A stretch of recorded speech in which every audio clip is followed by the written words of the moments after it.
talagang wala siyang lusot. Oh, okay. Wala siyang lusot. Meron naman nagsasabi, ito man daw na minus the legalities of it all. Bakit may mga nababasa ako na bakit mo nga naman daw tutulungan ng somebody na araw-araw tinitira ka? Oo, yun pa. Araw-araw, no? Well, actually, di ba? What can you say to that? Well, actually, Rodrigo Duterte could have been saved from being arrested by the ICC kung naging mabuti lang siya kay BBM.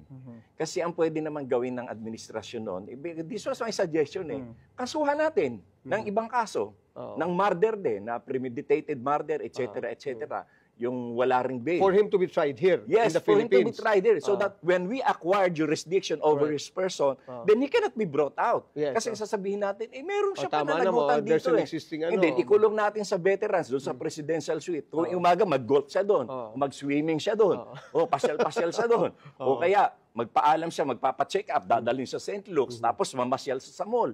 Or kaya, pwede naman na ma-house arrest siya sa Davao, doon sa kanyang farm. Or pwede niyang hiramin yung farm ni Erap. No, napakaganda doon sa Tanay. Or yung wheelchair daw. Kasi mayroong presidential wheelchair na yun. Sa'yo din yata galing yung joke na yan. This actually, these things could have been avoided had he been good to BBM. Araw-araw ba naman yung tawagin bangag, adik? Ang nakakainis nga to, pati mga supporters niya, patawag sa akin bangag. Kahit ang pogi-pogi ko, bangag ako. Sila mga pangit.